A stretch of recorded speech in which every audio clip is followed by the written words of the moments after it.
আমরা এই মুহূর্তে যোগাযোগ করেছি বিজেপি সাংসদ শ্রমিক ভট্টাচার্যের সঙ্গে। শ্রমিকবাবু, রাষ্ট্রপতির সঙ্গে দেখা করতে চলেছেন রাজ্যপাল। ইতিমধ্যে উপরাষ্ট্রপতির সঙ্গে তিনি কথা বলেছেন। স্বরাষ্ট্রমন্ত্রী এবং জেপি নাড্ডার সঙ্গে তার সাক্ষাতের সম্ভাবনা রয়েছে, কিভাবে দেখছেন? দেখুন, আমি রাজভবনের প্রতিনিধি নই এবং রাজ্যপালের মুখপাত্র নই। এটি সম্পূর্ণভাবেই একটি সাংবিধানিক দায়িত্ববোধের বিষয়।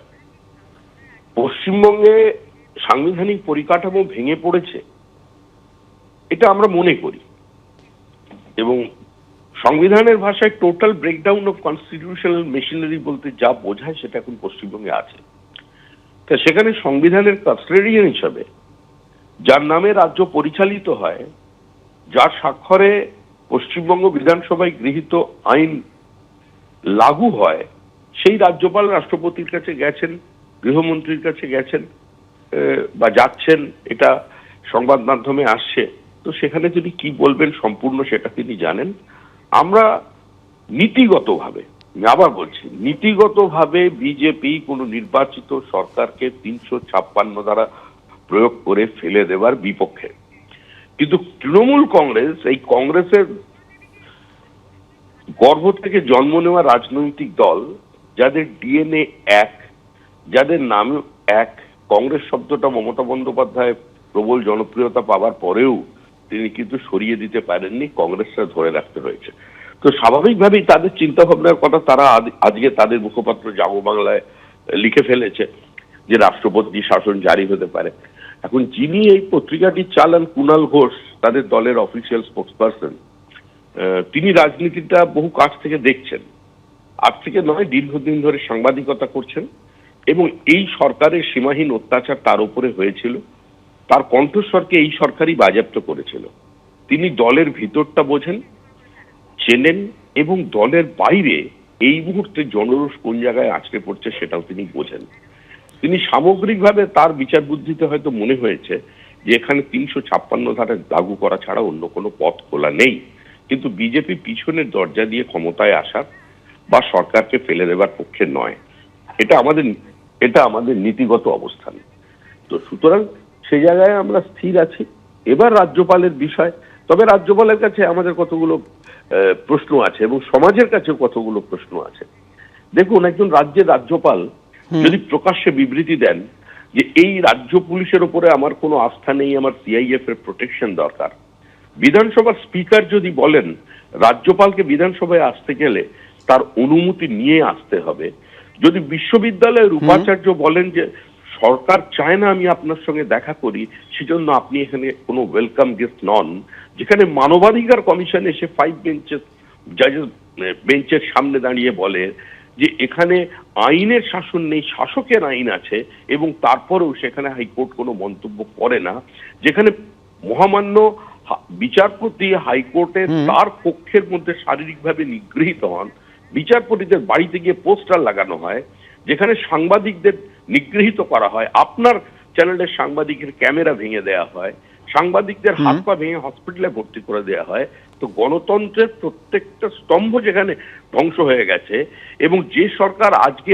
আরজি করের ঘটনা নিয়ে শুধু সিভিল সোসাইটিকে পর্যন্ত আক্রমণ করছে, সাধারণ ডক্টরস, নার্স, তাদের ভয় দেখাচ্ছে, হুমকি দিচ্ছে, নির্বাচিত জনপ্রতিনিধি এবং কিছু মন্ত্রী সমেত হাত কেটে নেওয়ার কথা বলছে প্রকাশ্য মিটিং এ। তো সে জায়গায় কি আপনি মনে করেন না যে it's a total breakdown of constitutional machinery? অনেক ধন্যবাদ শ্রমিকবাবু আমাদের সঙ্গে কথা বলার জন্য। এই মুহূর্তে আমরা যোগাযোগ করেছি সুজন চক্রবর্তীর সঙ্গে। সুজনবাবু, রাষ্ট্রপতির সঙ্গে দেখা করতে চলেছেন রাজ্যপাল সিভি আনন্দ বোস। ইতিমধ্যেই তিনি উপরাষ্ট্রপতির সঙ্গে কথা বলেছেন। স্বরাষ্ট্রমন্ত্রী এবং জেপি নাড্ডার সঙ্গে দেখা করার সম্ভাবনা রয়েছে, কিভাবে দেখছেন? কেন, রাজ্যপাল তো আমাদের পরিযায়ী রাজ্যপাল। রাজ্যপাল তো রাজভবনে থাকেন না।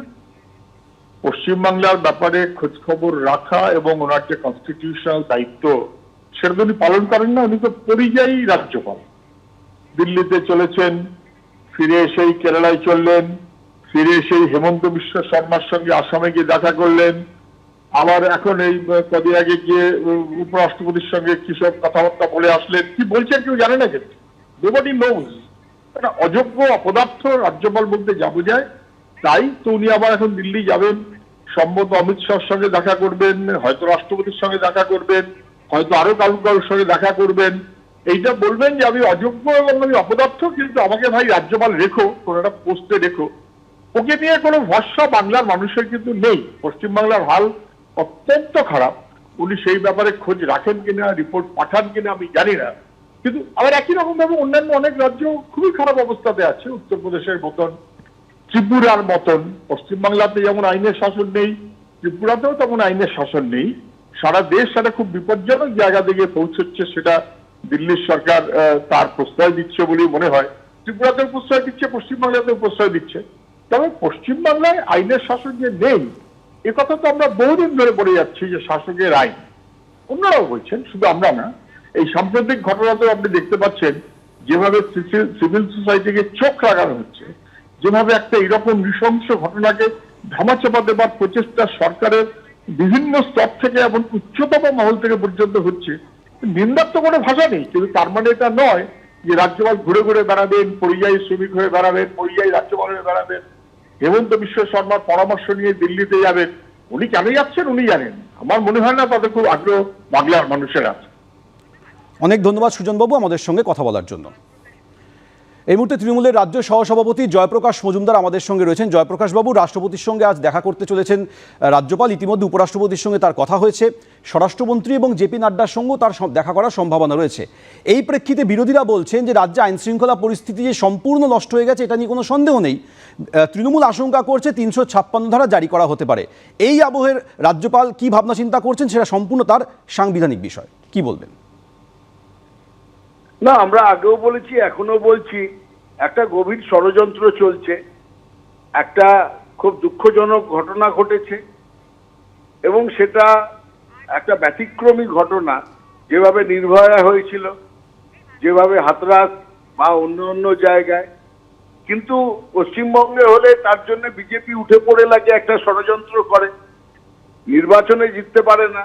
সংবিধানের নির্দেশে একটা রাজ্যপাল থাকে এখানে, যার কাজ হওয়া উচিত নির্বাচিত সরকারকে সহযোগিতা করা, কিন্তু বিজেপির পাঠানো, বিজেপির এজেন্ট হিসেবে কাজ করা রাজ্যপাল সবসময় উল্টো পথে হেঁটেছে। সহযোগিতার বদলে বারবার পথের কাঁটা হয়ে দাঁড়াতে চেয়েছেন রাজ্যের উন্নয়নে, রাজ্যের নির্বাচিত সরকারের বিরুদ্ধে। এবং তিনি যা বলেছেন দেখা গেছে সেটা আদতে বিরোধী দলনেতার বক্তব্যের হুবহু আর একটা সংস্করণ। এবং আজকের দিনে ঘোলা জলে মাছ ধরতে নেমে তিনি যে দিল্লিতে গিয়ে নানাবিধ ষড়যন্ত্রমূলক ঘটনা ঘটাবেন, তাতে তো আশ্চর্য কিছু নেই। এবং তিনি দেখা করতে পারেন উপরাষ্ট্রপতি, রাষ্ট্রপতি, অমিত শাহ, বিজেপির জেপি নাড্ডা, তাদের কাছ থেকে, বিজেপির লোকের কাছ থেকে নিতে পারেন পরামর্শ। কিন্তু ঘটনাটা হচ্ছে তিনি সাংবিধানিক পোস্টে আছেন। এই রাজ্যে আজকে এমন কোনো অবস্থা হয়নি, কারণ এনসিআরপির যে রিপোর্ট আপনাদের কাছেও আছে, তাতে সেটা কেন্দ্রীয় সরকারের, তাতে পরিষ্কার বলা আছে পশ্চিমবঙ্গ তথা কলকাতা সারা ভারতবর্ষের আইন শৃঙ্খলার নিরিখে একদম উচ্চস্থানে অবস্থান করছে। অনেক বিজেপি শাসিত রাজ্যের অবস্থা খুবই খারাপ। সেক্ষেত্রে যদি আজকে কিছু হঠকারী কাজ বিজেপি করতে চায় বা যায়, আর এই রাজ্যপালের হাত ধরে এই ষড়যন্ত্র করতে যায়, পশ্চিমবঙ্গের মানুষ বুঝে নেবে এর পরবর্তী পদক্ষেপ কি হবে। আমার মনে হয় না এত বড় সাহস রাজ্যপাল করবে। ওনারা ওই আসলে মিডিয়াতে একটা হই হই করে ছেড়ে দিচ্ছেন, ঘোলা জলে মাছ ধরার চেষ্টা। কারণ দল তো প্রত্যেকটা নির্বাচনে হারছে, বিজেপি দল, তাতে বেশি কষ্ট বিজেপি হচ্ছে আর রাজ্যপালের হচ্ছে। অনেক ধন্যবাদ জয়প্রকাশ বাবু আমাদের সঙ্গে কথা বলার জন্য।